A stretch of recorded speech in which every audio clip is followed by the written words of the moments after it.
Lucy, Arman. Lucy, if you could summarise Kent Women's first season in Tier 2.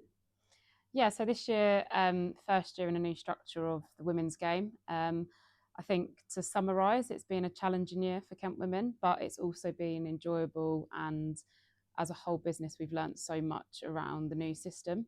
I think from my point of view, I've been extremely proud of the women and the first team for what they've achieved this year. Yes, there have been some performances that haven't gone our way, but as a group, we've stuck by each other as a team, and we've stuck with certain values that have really, really kind of brought us into what this new system's about and allowed us now to create some decisions ahead of next year.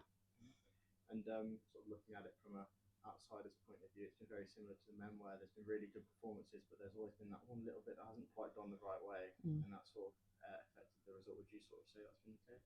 Yeah, definitely. I think speaking to James Hockley and his coaching team, I think there's been lots of reflection around performances, and it hasn't just been certain parts of our batting. There's been certain parts of all skill sets that we know we need to be better at. And I'm not going to sit here now and say that it's all been amazing, because it hasn't. And I think our players know that as well. I think we've got a lot of kind of decisions to make around what our depth chart looks like for the best of Tier 2 cricket now, in terms of additional loan players and potentially bringing in some skilled players that are really going to enhance that. But I think for us, I think the girls have reflected well on what needs to be better. But also, like you said, there's been some fantastic performances that we now know that we can build on ahead of what things will look like for next year.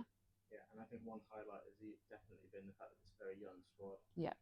sort of built up around Kent pathway players.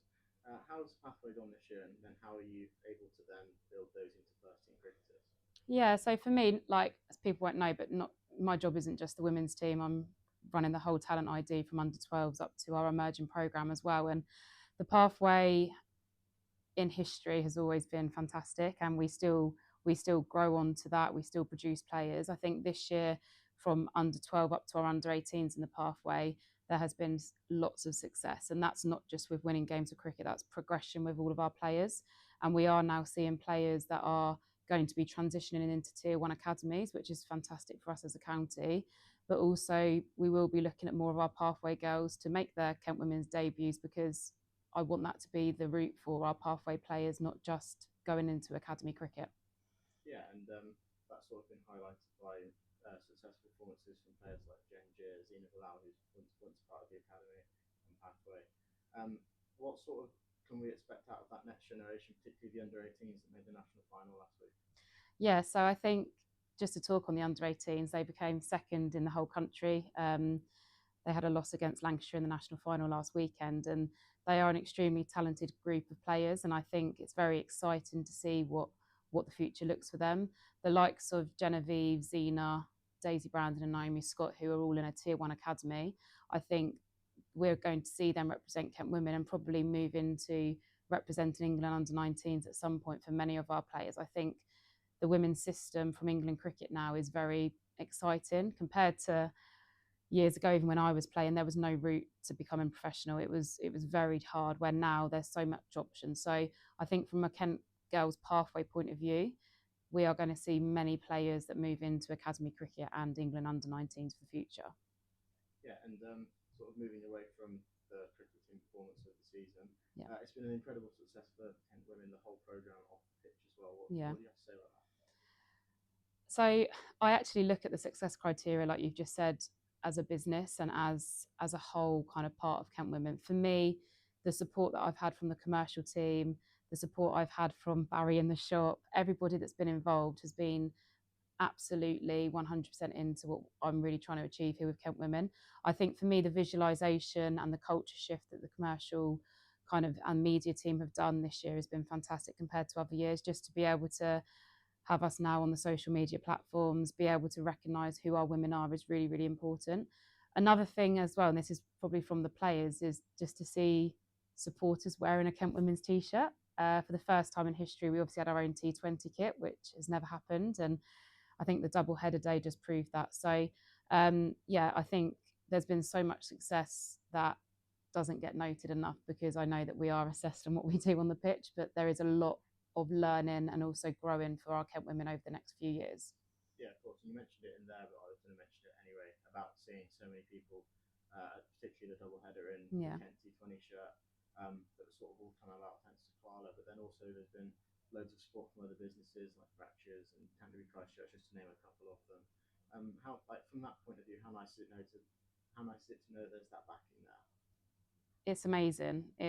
I'm so grateful to our sponsors, our partners that have stuck by us this whole year.